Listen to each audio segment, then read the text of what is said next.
los voy a contar en pocas palabras quiénes somos y qué hacemos, y algunos nos conocen, otros no, y luego vamos a entrar en lo que es el programa de hoy, que es la presentación de la hermana Mercedes.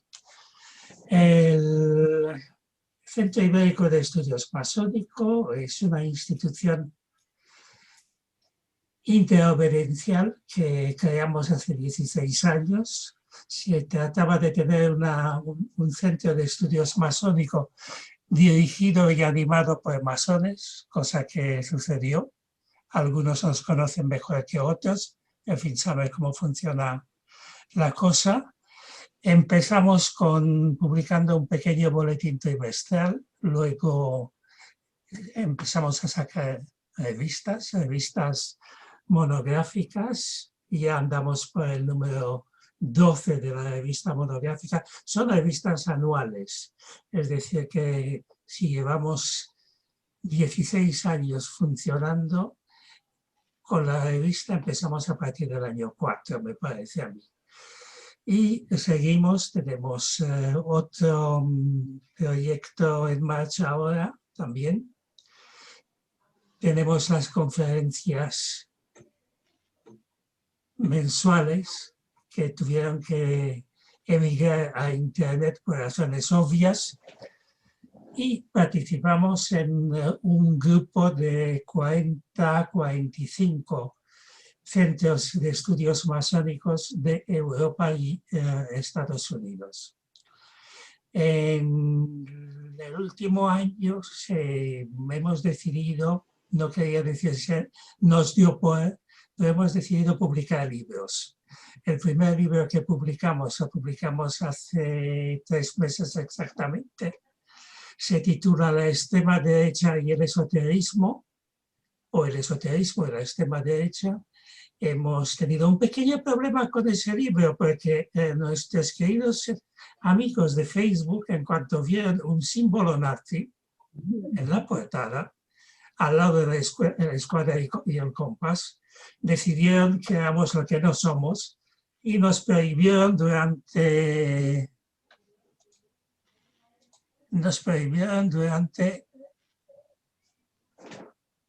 Perdón, que hermano, discúlpame, que el querido hermano Jesús Aznar no se puede conectar, dice. ¿No le has dado de alta o algo? ¿Puedo darle yo, por favor, la ID y todo? Lo mando yo ahora, ¿vale? Disculpa.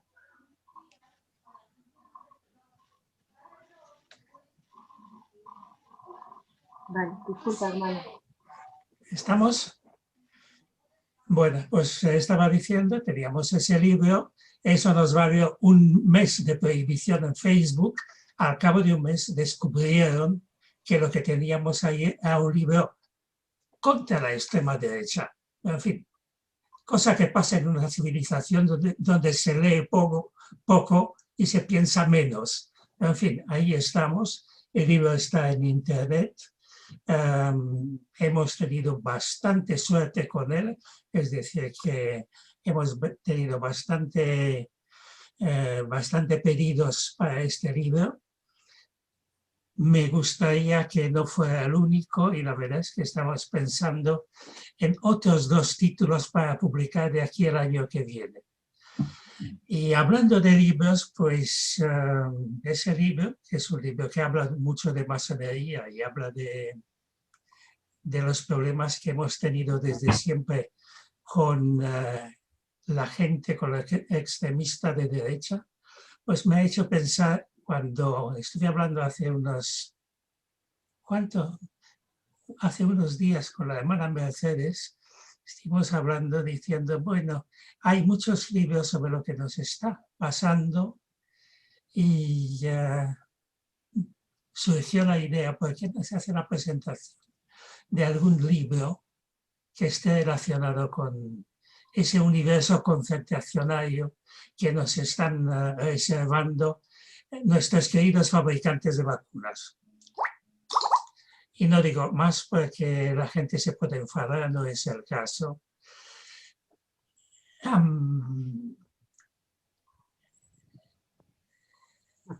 la hermana Mercedes tuvo la idea de hablar de este libro que leí hace muchísimo tiempo, ni siquiera me acordaba de haberlo leído, la verdad se ha dicho, cuando me habló del libro, si algo me suena, no sé qué.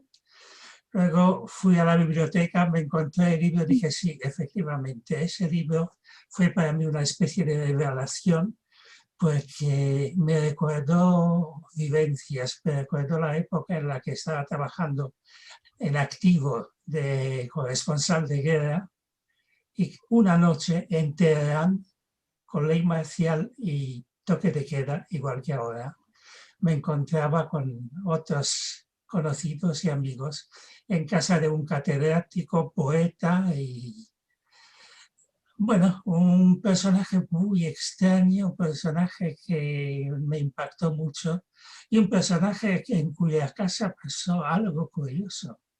Estábamos hablando tanto que se nos pasó la hora del toque de queda. Nos encontramos encerrados en casa de este hombre, en una zona bastante céntrica de Teherán. Nuestro anfitrión intentó negociar con la policía a ver si nos dejaban salir. Imposible. Con lo cual nos quedamos allí durante toda la noche, 5 personas, hablando de filosofía, de religión, de civilizaciones. Muy interesante el encuentro, éramos 5 musulmanes, cristianos, judíos, y nos pasamos prácticamente toda la noche charlando.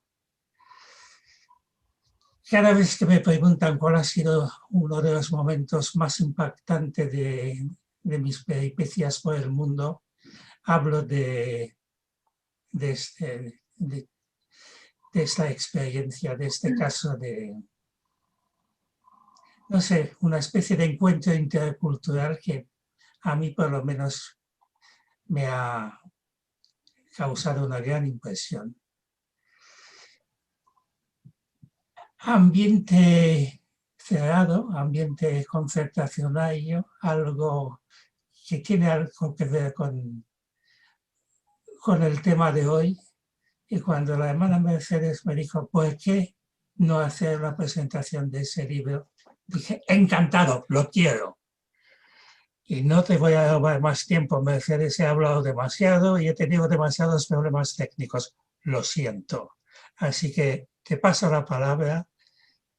Es tu presentación y queremos escuchar tu voz. Adelante. Vale, bueno, pues queridas hermanos, buenas tardes y bienvenidos, es un placer. Antes de comenzar con esta exposición, por favor, me vais a permitir que se la dedique con todo mi cariño a 2 queridos hermanos que ya han pasado al Oriente Eterno. El primero es José Luis Caramés, gran maestro de Grande Oriente Ibérico de obediencia. Y el segundo es el querido hermano Francisco Rueda, Paco Rueda para mí, que lo ha sido todo en la Gran Logia Simbólica de España y a quien yo personalmente considero mi padre masónico. Así que a los dos, desde mi más profundo respeto y reconocimiento a sus valores masónicos y personales, va dedicado el monje y el venerable. Antes de empezar con el libro, es verdad que tengo un poco de fijación con la literatura y con la pandemia, quizás porque estoy encerrada, porque me gusta leer, y porque no hay tantos libros que dediquen la ficción literaria, lo digo entre comillas, a la masonería. Es un libro que yo había leído hace tiempo y que de vez en cuando releo. Releo porque cada vez que lo releo, según los grados y las calidades, voy encontrando en él cosas nuevas y es lo que me parece tan curioso de él. Voy a empezar a hacer una pequeña reflexión que es una cita del libro que para mí y creo que para vosotros, porque estoy por supuesto es que lo conocéis todos, el contenido, ¿no? Porque si no, tendría que decir un poco de qué va. Si hay algún hermano que no sepa de qué va el monje y el venerable, por favor que levante el dedo y haga un breve resumen del tema, si no me callo. Ah, pues muy bien, todos lo conocen. Hay una cita en el libro que creo que es el alfa y omega del libro. Y cuando terminemos la exposición, creo que lo vamos a entender y lo vamos a compartir todos. Si me permitís, voy a empezar con ella. La víspera de su iniciación, el padrino de François Branier le había dicho: llegará un día en el que no tendrás ninguna certeza, ninguna esperanza, ningún deseo. Estarás perdido en una noche negra y no podrás recurrir a nadie, porque serás el venerable maestro de la logia. Tus hermanos lo esperarán todo de ti. Serás el hombre más solo que la tierra haya escogido jamás. En ese momento, o te hundirás o empezarás a entender qué es la iniciación.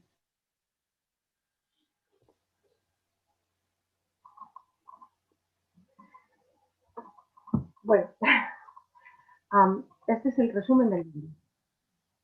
Pero para mí me pone ramas porque yo me emociono y sí que hablo mucho. Voy a seguir un esquema que yo misma me he impuesto y que os voy a decir para que veamos qué orden de índice temático vamos a llevar. Es todo breve, no os asustéis, porque lo he resumido bastante para no excederme el tiempo, porque a mí lo que me gustaría es compartir con mis queridos hermanos en un debate abierto.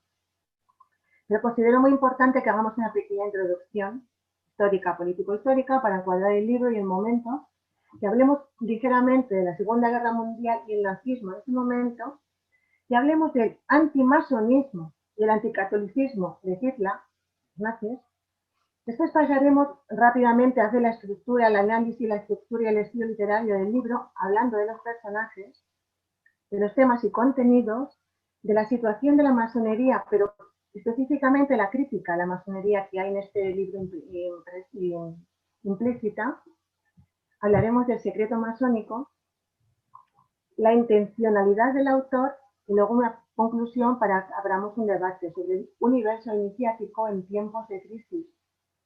La pregunta es si se repite la historia.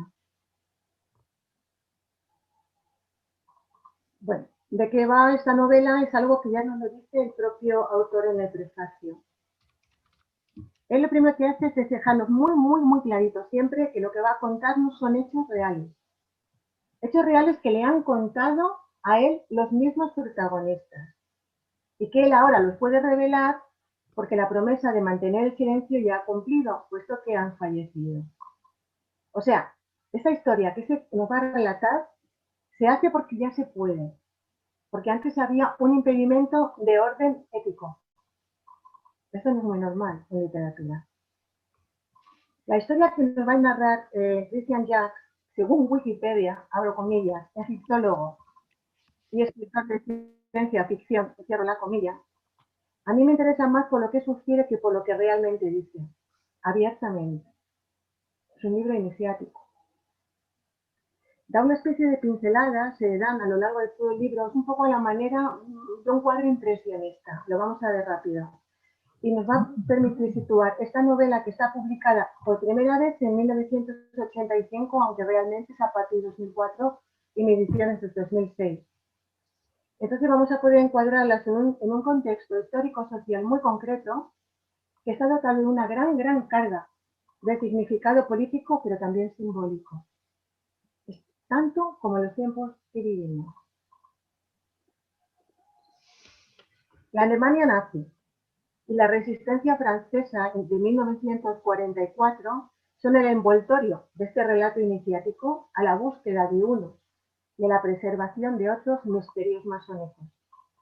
Algo que se va a nombrar continuamente en la novela, pero que nunca se va a desvelar.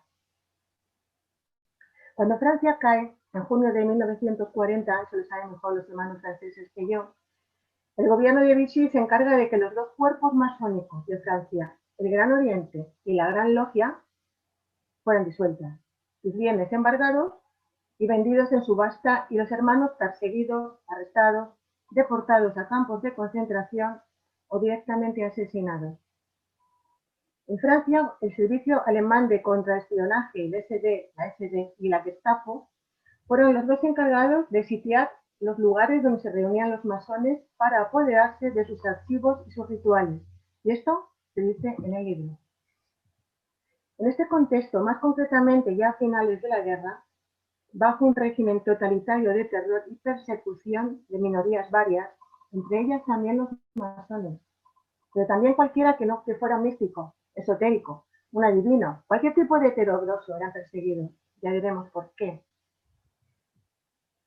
Fueron tan fieramente perseguidos y esquilmados como los judíos, como los homosexuales, los gitanos, los izquierdas, los discapacitados y demás minorías.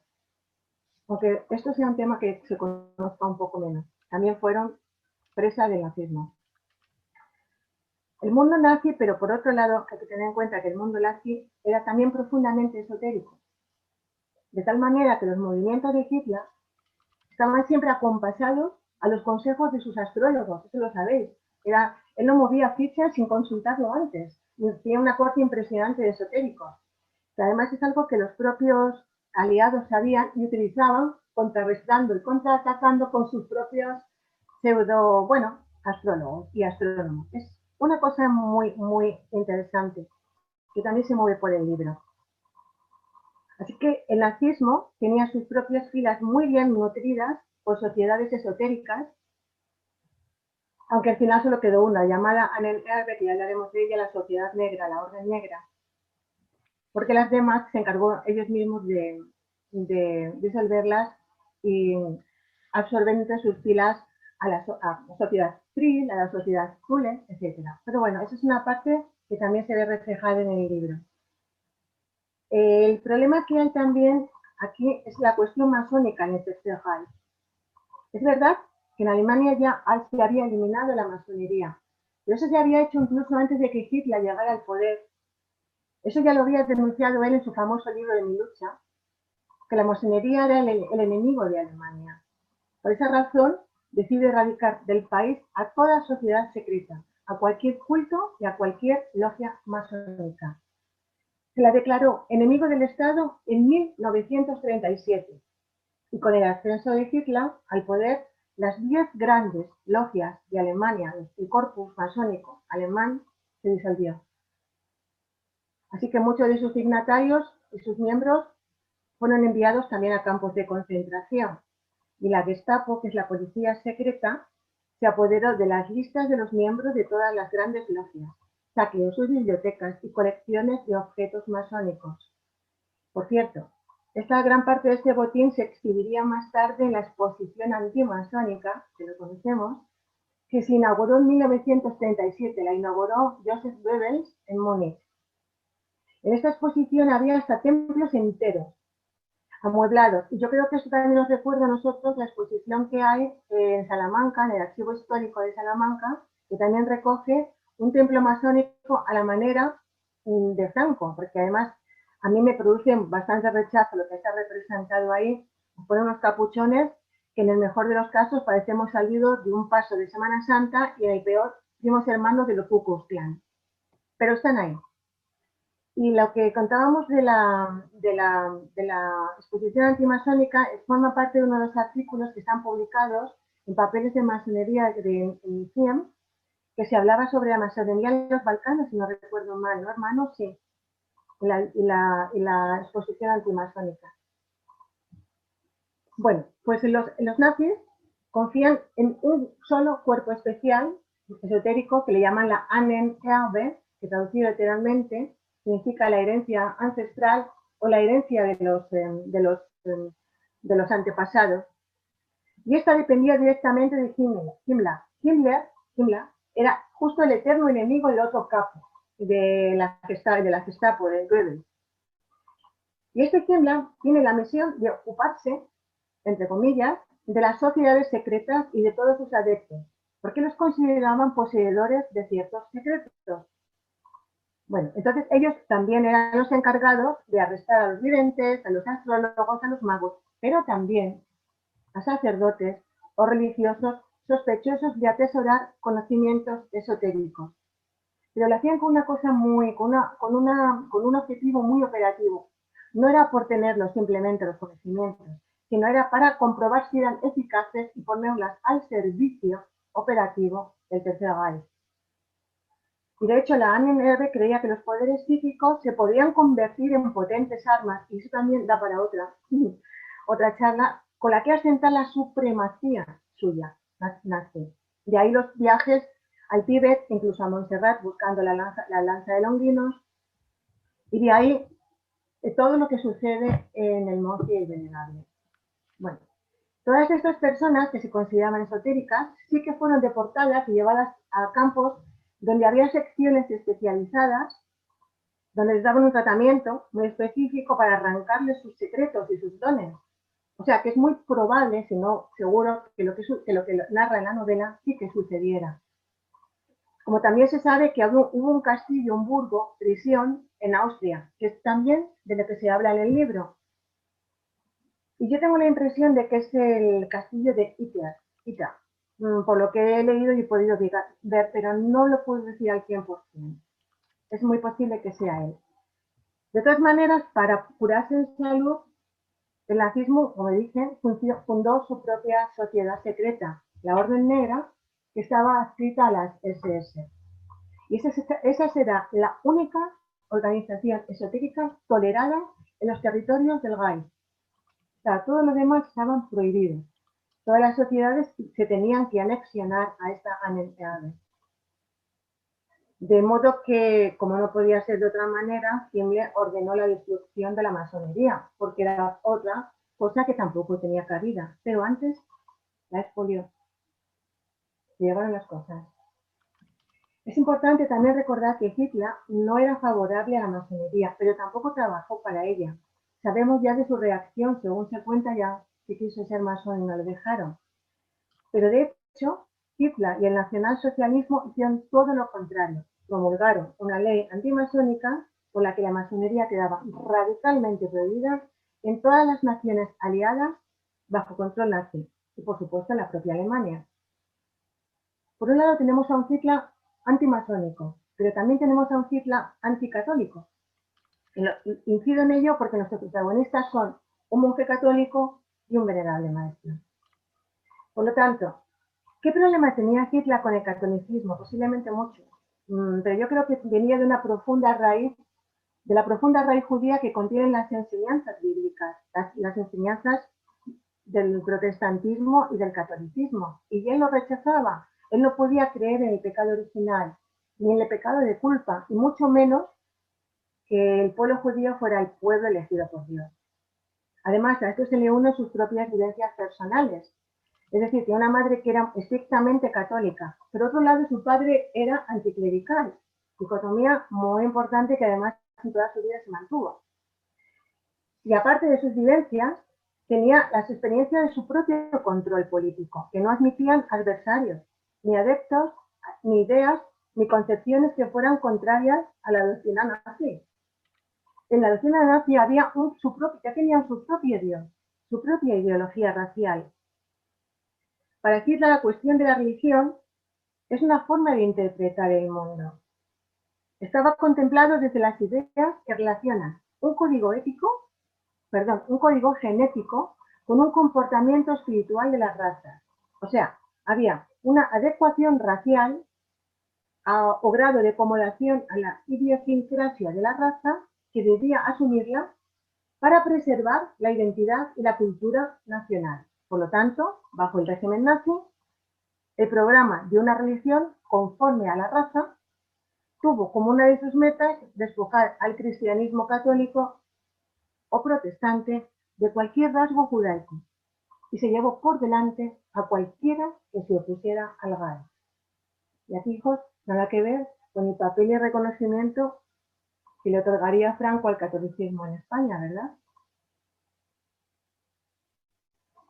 Esto es brevemente dicho un poco el entorno en el que vamos a movernos en la novela. Es importante saber porque está muy centrada y muy concentrada en un momento histórico muy concreto y bajo unos parámetros muy concretos. Pero, ¿qué es el libro? ¿Qué nos dice el libro desde el punto de vista literario?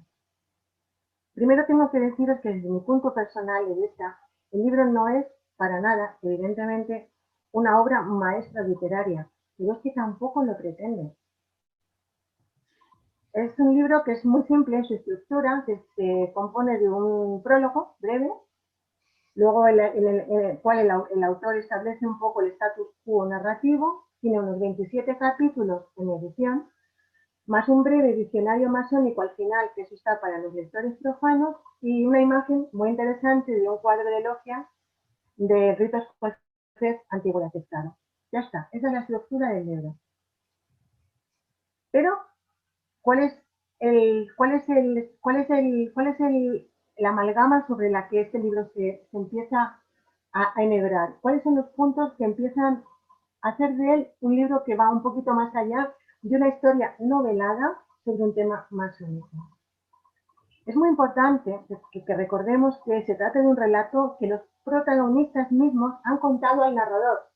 O sea, él utiliza una figura literaria muy determinada para dar veracidad a la historia que va a contar. Es una historia en la que se escuda el autor para decir, yo no me voy a inventar nada, no voy a decir nada que no me pertenezca, os voy a contar unos hechos que me fueron relatados, además, en primera persona. ¿De acuerdo? Y entonces eso le va a permitir a él ir desgranando la historia bajo la forma de un narrador, pero que también es como un editor, en tercera persona. Es un narrador omnisciente. ¿Qué significa? Significa que lo ve y lo sabe todo. Va mucho más allá. Por lo tanto, ya tampoco, ahí hay una especie de problema, porque si él dice que se va a limitar a contar lo que le han relatado, vemos que en realidad no solamente cuenta lo que le han relatado, sino que sabe la vida de todos los personajes que se mueven en el panorama de la novela. Pero bueno, eso es una licencia literaria, no pasa nada. Y lo que él quiere dejar claro es que es un transmisor, veraz, de una historia que le han contado unos protagonistas, repito, a los que encima él ha conocido en primera persona. Por lo tanto, tenemos una manifestación de veracidad frente a ficción. La pretensión es la objetividad. Y sobre la objetividad se monta este andamiaje sobre el que vamos a estructurar y sostener la novela. Es un recurso que le permite, aparentemente, moverse por la trama sin implicarse, de forma subjetiva, ¿vale? Porque simplemente son datos que cuentan que le han contado. Lo que pasa es que ya no se pueden cotejar porque claro, los protagonistas han fallecido. Por lo tanto, tenemos además que fiarnos de lo que nos cuenta el autor. También utiliza el estilo directo. Introduce la acción mediante los diálogos de los personajes. Otras voces narrativas andan por ahí de forma también directa, reproduce literalmente sus palabras, pero también de forma indirecta, tomando el narrador la palabra para acentuar más esa sensación de relato-reportaje. La novela además tiene un carácter marcadamente ejemplarizante.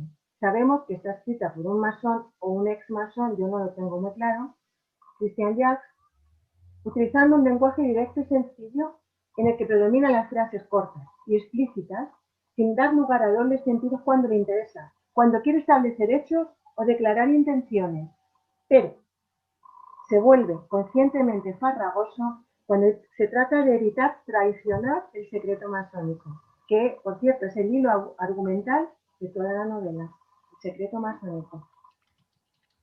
Que esa es una de las genialidades del autor, porque durante todo el libro, unas 246 páginas, si quitas el prólogo y el breve epílogo de términos masónicos, durante todo el libro se está hablando del secreto custodiado por el venerable maestro. Y a pesar de las sesiones interrogatorias a las que se ve sometido por el comandante de campo, y aunque se explique algo de ritual, algunos toques, algunas señas masónicas, no se dice nada. El autor consigue eludir, desvelar lo que es el tema central de la obra, sin que además el lector pierda el interés por seguir leyendo. Yo estuve todo el tiempo buscando el secreto, buscando la regla, buscando que por fin bajara la guardia. Y no lo hizo, pero no perdí en ningún momento las ganas de seguir pasando la página. Y eso es calidad literaria, queridos hermanos. ¿Y cómo lo hace? Aparte de haber estructurado la novela, algo bueno, como hemos explicado brevemente, pues lo hace sirviéndose de lo fundamental, que son los personajes.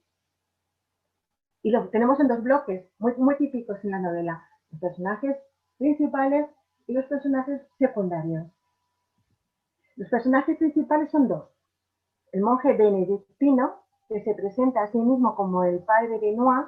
Creo que Benoit, si no me confundo, se traduce como Benito, bendito, benedictino, es que no es un monje franciscano, no es un monje capuchino, es un monje benedictino, con todo lo que eso conlleva. Y el segundo es el venerable maestro, que se llama François Branier, y estos dos personajes sí que son en cierta medida, están bien descritos desde el punto moral y físico también, y nos dan algunos datos biográficos, nos cuentan cositas, y nos explican un poquito la importancia que van a tener dentro de toda la constelación narrativa.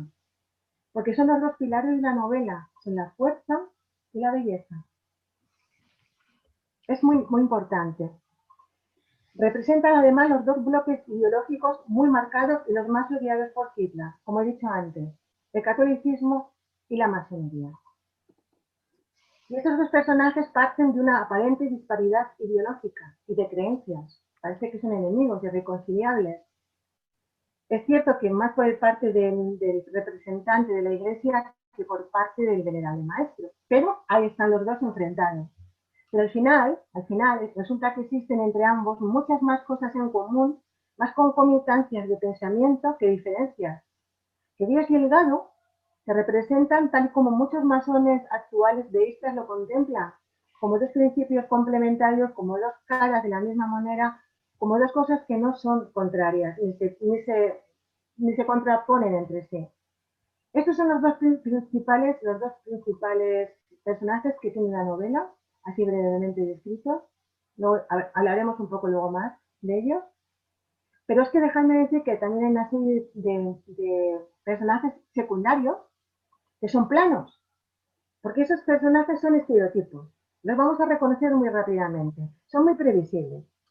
El malo es muy malo, el bueno es muy bueno, sabemos cómo van a actuar y no se salen de su papel. Tampoco se les describe al detalle y representan más a grupos, a ideas, que a identidades en sí. Los que están un poquito más definidos aquí son los hermanos de la logia de venerable maestro de la logia Conocimiento, que son solo 6 y que también están confinados aparte, pero también están en el campo de concentración donde está el venerable maestro.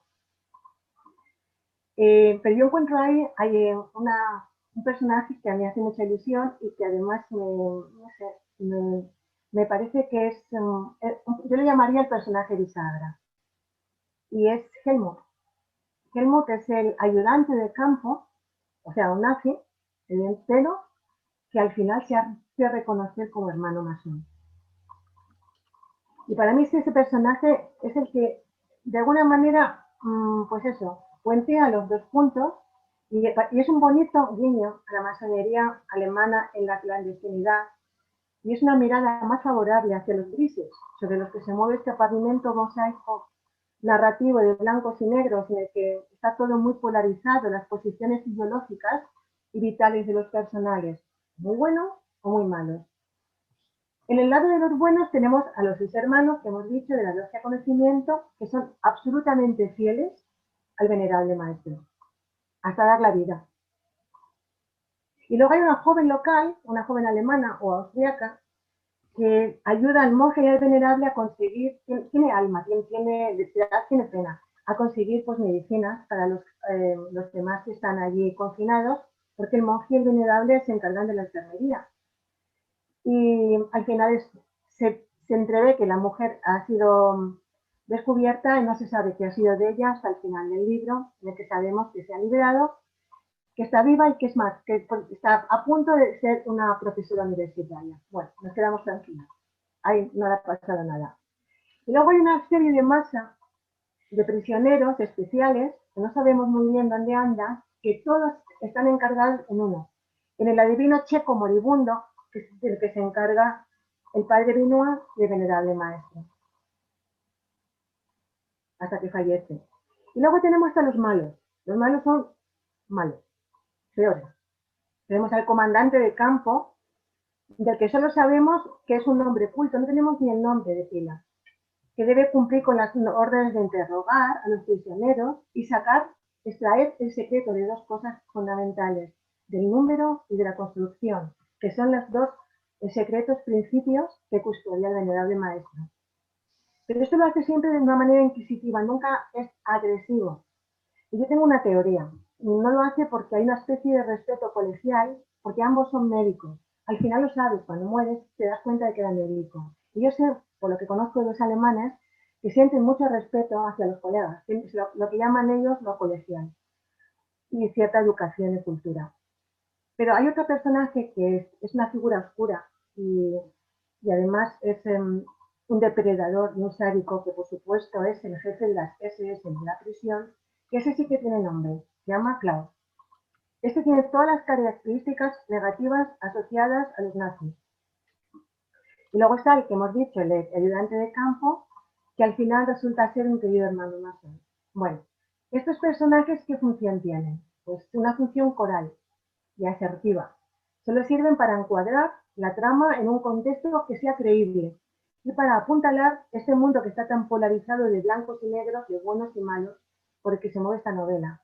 La novela es un tapiz de logia. Y los personajes principales, el monje y el venerable, son los únicos, si excluimos al hermano Helmut, que van a ser capaces de crear un intersticio, una especie de tierra de nadie entre posiciones encontradas. Pero lo hacen gracias al intelecto y a la voluntad de entenderse. Son cualidades ganadas desde el respeto que al final sienten el uno por el otro. Por lo tanto, ¿qué temas, qué cuestiones está planteando esta novela? Pues lo interesante que aquí se cuenta están, como hemos dicho, las dos figuras principales. Un monje benedictino que además es radioestesista, que además está oré, que además es fito curandero, y un médico, venerable maestro de una logia, fuera, abro comillas, de la regularidad administrativa masónica. Y esto es muy importante, que custodia la regla, con mayúsculas. A partir de ahí, el autor, siempre partiendo de la base de contar los hechos reales que le fueron relatadas, hace un tapiz de logia en el que el lector, sea profano o sea masón, puede ver claramente todas las herramientas masónicas, pero al que al final se le escapa el contenido. Quizás se le escape más a un lector profano que a un lector masón, eso también está claro. Pero está todo, como siempre decimos, está todo expuesto a la vista, pero no está descubierto. También se trabajan en grandes temas éticos. Trabaja con la resistencia. No olvidemos que los dos protagonistas tienen un fuerte compromiso ético y político. Pertenecen a la resistencia francesa. Trata un tema que a mí me parece me duele y me resulta escabroso, que es la delación profana, pero también masónica. Critica el vacío de las logias, que es algo que no nos puede sonar nada ajeno, a las que él llama conchas sin significado. Y eso mismo justifica una consiguiente y necesaria existencia de una logia salvaje, que custodie el saber oculto, y sabe que está oculto incluso para los propios masones regularmente iniciados. Y me gustaría hablar con los hermanos sobre el tema de lo que él considera aquí logia masónica, porque yo tenía otro concepto de logia masónica.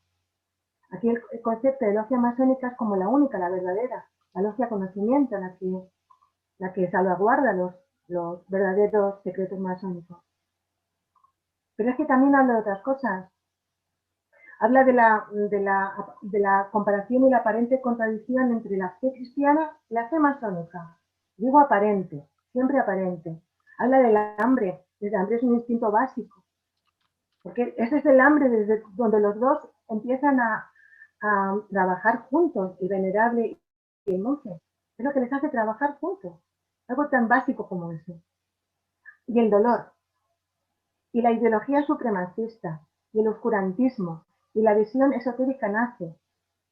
Y también plantea otros grandes temas como el secreto, el sacrificio. Los hermanos mueren por el venerable maestro, por el honor, por el respeto, por la tolerancia que practican continuamente y por la solidaridad. Y es en este juego de caballeros entre el comandante de campo, que digamos que es la parte operativa porque quiere sacar los secretos para darlos al Tercer Reich para que se apliquen de alguna manera. Y el venerable maestro que intenta permanecer especulativo, esto se gira en un tiempo hasta que este muere y entra el de la SS y se hace con el poder de ese burgo. Y me resulta muy curioso, porque es un sitio en el que están encerrados personajes de toda Europa, y es verdad, existió. Y ahí, en ese momento de encierro, de asfixia, es donde empieza la descomposición y toda la muerte que se desborda a lo largo de la narrativa. Hay una especie de... Lo que hay ahí es encierro en estado puro y falta de conexión social. ¿No suena? ¿No suena? Un momento, por favor. Bueno, por lo tanto, volviendo un poco al tema, el autor incide en todo esto y además da un paso más allá y entra en la masonería. Entra en la masonería describiendo cuál es la situación de la masonería. Pero además de paso, el autor, como es francés, pues aprovecha para ajustar cuentas con la masonería francesa. Voy a citar muy brevemente una cosa que dice él también en el libro, porque no se puede decir mejor ni de forma más concreta. Dice así: el Servicio de Contraespionaje alemán, la SD, contó con la colaboración de siniestros personajes como Bernard Thiel, administrador general de la Biblioteca Nacional. Y ahora viene lo bueno. Sin embargo, solo obtuvo resultados más bien decepcionantes.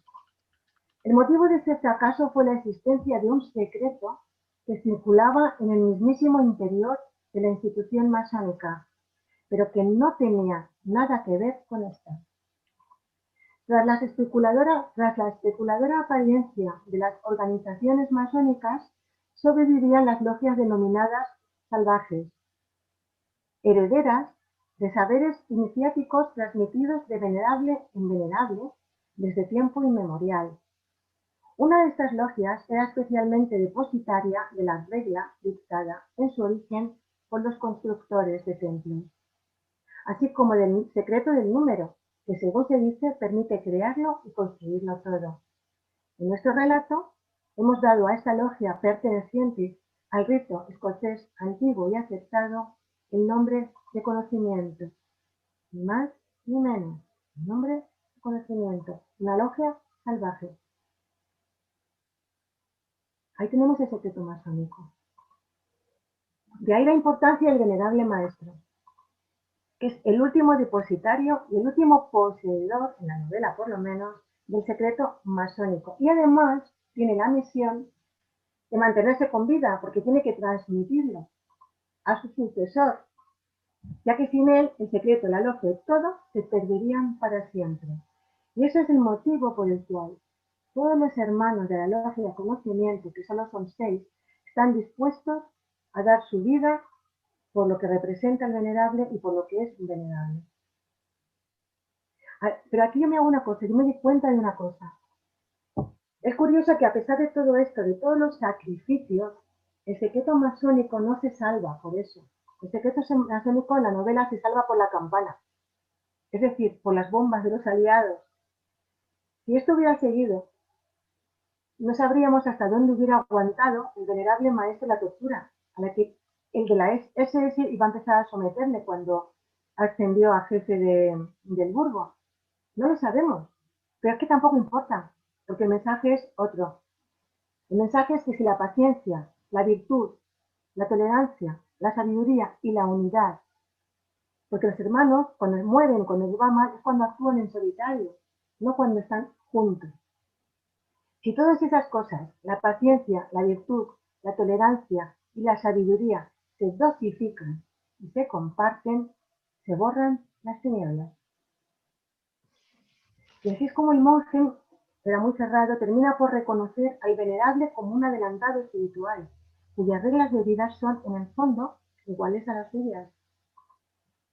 La literatura lleva al tema iniciático hacia la reflexión sobre lo iniciático en sí, independientemente de cuáles sean los condicionamientos externos a los que tengamos que enfrentarnos.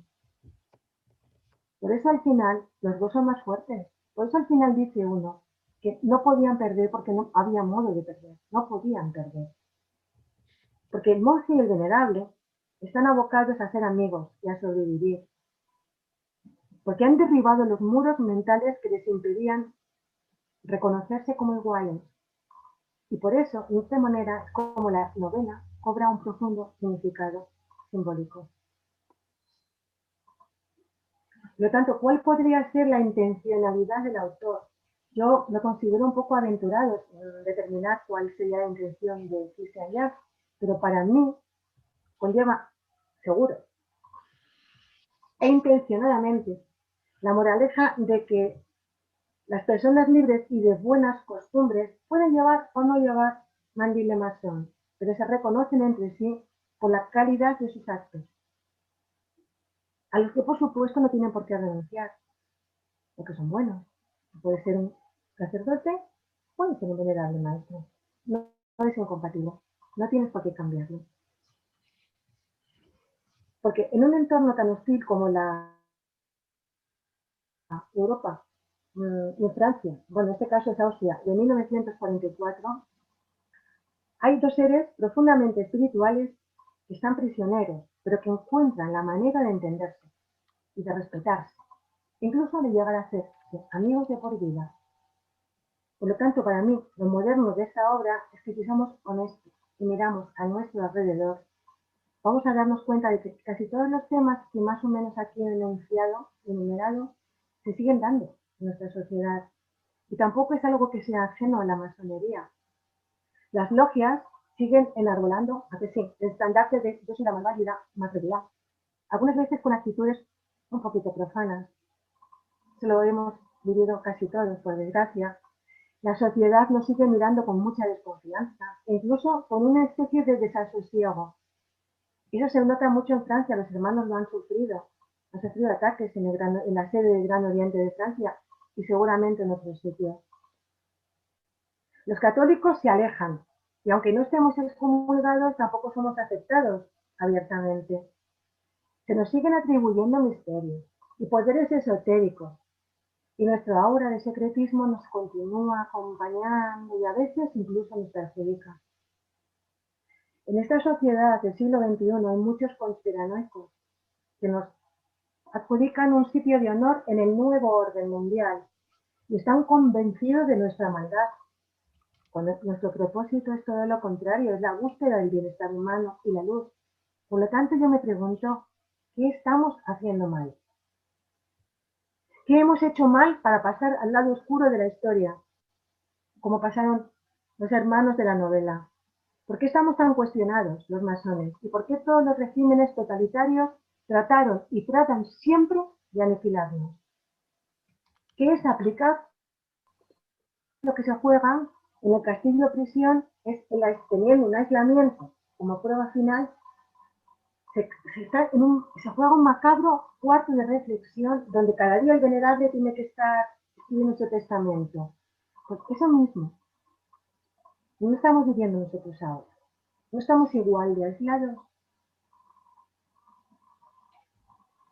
Otra de las cuestiones que a mí me plantea el libro y que me lleva a reflexionar es lo que hemos dicho antes, es esa acción confinada de los personajes, de los protagonistas.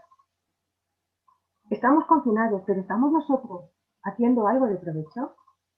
Porque tanto el monje como el venerable trabajan para la resistencia, no lo olvidemos, tienen un compromiso político-social fuerte. Por lo tanto, están muy alejados de la vida contemplativa que se le supone a un monje benedictino, según la regla, y a un venerable maestro de una logia portadora de un conocimiento ancestral. Un conocimiento ancestral, ni más ni menos. Y ahí los tienes a los dos, jugándose la vida.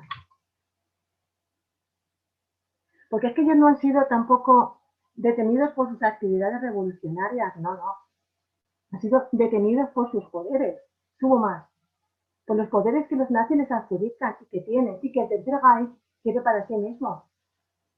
Esta es una certeza. Este juego es muy sutil, porque para sobrevivir el venerable tiene que ir dando pinceladas, revelando, entre comillas, secretos masónicos, ante un enemigo que está convencido de su poder y que además es profundamente místico. Es que los nazis también son místicos, es que también tienen cierta espiritualidad, distinta, equivocada, pero espiritualidad. Es que es complicado. Pero es que además son prácticos, porque lo que los nazis pretenden es transmutar esas artes secretas en ciencias eficaces al servicio operativo del GAE. Porque están convencidos de que los masones, entre otros, que los masones esconden un arma superpoderosa. Y de eso además hay mucha literatura. Y con ese arma superpoderosa podrían llegar a controlar el mundo. El venerable maestro está vendido. Entre nosotros, como pequeña broma macabra, nos hubieran esperado unos cuantos años más y hubieran dado cuenta de que con algo microscópico como un COVID-19 ya lo habrían hecho. No les dio tiempo. Pero es que además se habla de la calidad moral, de la lucha de la libertad y de la dignidad humana, que no está escrita en este caso ni a ideologías ni a fronteras, como lo demuestra Kurt, que es mi personaje favorito, este que he dicho que era el SS, el hermano de las SS, que prefiere al final morir en el barracón con los hermanos masones a luchar contra ellos. Lo que este libro dice y sugiere es muy profundo, en mi opinión, queridos hermanos. Es mucho más de lo que aparentemente muestra y tiene tantas lecturas como grados masónicos. Tengamos. Y es además una obra que está escrita para ser leída como ficción literaria, con visos de realidad, pero como ficción literaria. Pero también está en ella la cuestión del conocimiento reservado de los iniciados. Y además se abre el debate muy interesante de la logia interlogia. Algo fuera del universo administrativo de obediencias masónicas, algo que yo siempre he oído que hay, que existe. Es la pequeña leyenda, no sé, que existe en la masonería. ¿Qué es eso? ¿Un universo abierto o es un universo cerrado? Estamos repitiendo de alguna manera. ¿En serio? Bueno, pues mis queridos hermanos, aquí lo dejo y para no abusar más de vuestra paciencia, os pido la palabra y si queréis abrimos debate. He dicho.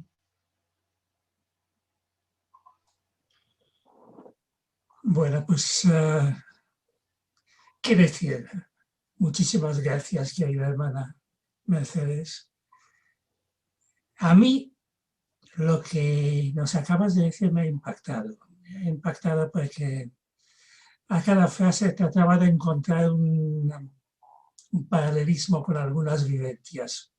Han sido muchas, tanto mías como de amigos que he conocido, de familiares que han pasado por campos de concentración, de historia que contaban nuestros hermanos mayores.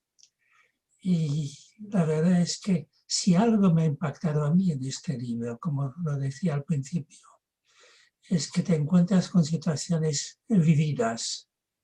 Cuando leí aquellas páginas me dije, sí, esto me recuerda a aquel comandante de campo alemán que se hace reconocer por uno de los prisioneros haciendo el gesto. Y lo que empieza después serán 2 años, no de confinamiento, sino de convivencia. Es un caso que, bueno, me contaron ahí por los años 30. La persona que me lo contó ya no está con nosotros para escribir sus memorias, pero me contó cómo en aquel odiado ejército alemán había masones infiltrados. Y estos masones infiltrados trataron hasta el final ser más masones que oficiales de la Wehrmacht. Es un ejemplo que siempre lo pongo cuando me dice, ¿qué piensa usted de? Pienso lo que me han contado mis hermanos, lo que me han contado gente que estuvo en esas situaciones, que vivió todo esto de manera muy intensa y que al final te dice, sí, efectivamente, no hay solo buenos y malos, hay muchas medias. Y en ese conflicto, que fue un conflicto horrible, también había medias tintas y medias tintas reconocidas por algunos y no reconocidas por otros. Es una pena. No sé.